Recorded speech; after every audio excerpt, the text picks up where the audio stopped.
melakukan ini semua dikarenakan saya kecewa dengan tim Irwandi Nova yang telah mengontrak saya sebagai jurkam penghibur.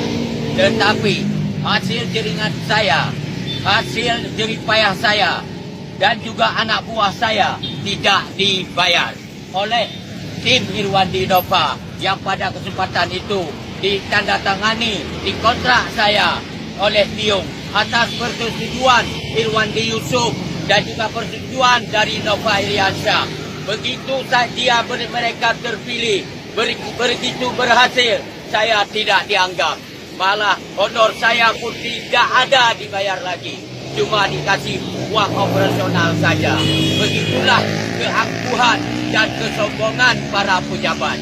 Sebelum dia terpilih, waktu masa kampanye, tiap hari saya ditelepon untuk mendampinginya ke mana saja pergi untuk berkampanye.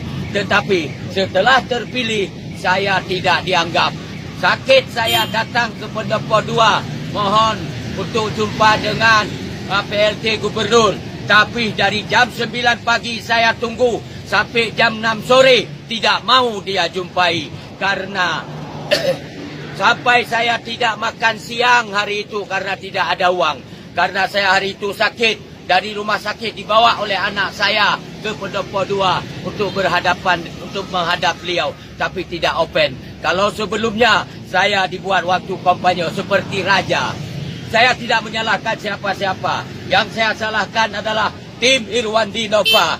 Surat kontrak saya diteken oleh saudara Samsul Bahri bin Amirin alias Tiong. Sampai saat ini seperti yang saya tulis ini. Dan saya sudah lapor ke Polda. Juga bukan melapor, saya sudah kasih tahu ke Polda. Juga saya sudah kasih tahu ke Poltabes. Oleh mereka mengajurkan saya ke pengadilan. Saya datang ke pengadilan. Orang pengadilan tidak berani mengambil sikap. Tidak berani memanggil orang yang bersangkutan ini karena mereka adalah pejabat. Mereka takut digeser dari jabatannya. Bayangkan hukum di negara kita seperti itu. Hukum tidak berlaku kepada pejabat.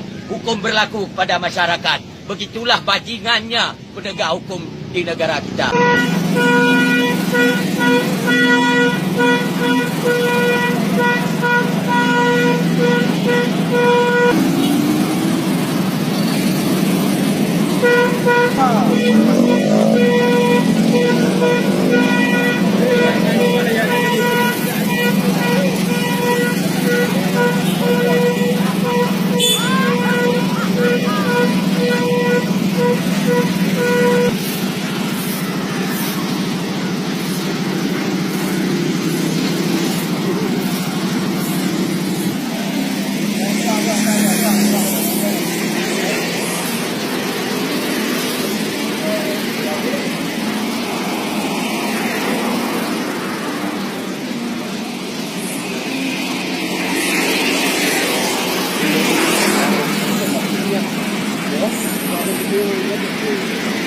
Berapa berapa?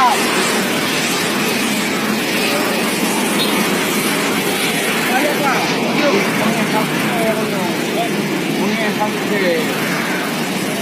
Berapa pak?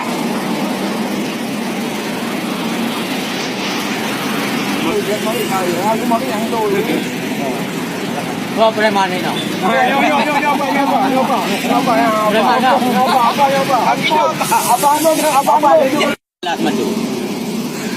Loi pengut kontrak lo sebagai jurukam lagi nyoyo kita kembangkan.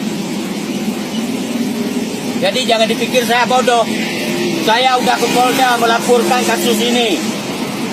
Udah itu saya melapor ke pengadilan, tapi tidak bisa diungkap. Bukan tidak bisa diungkap, tidak bisa ditangani karena mungkin mereka takut karena itu pejabat. Baik ini macam si Tiong ini ataupun Samsul Bahri Amirin, dia itu anggota DPR, jadi mungkin orang tu nggak berani. Bukan hubungi lagi, udah datang saya kayak babi saya dibuat.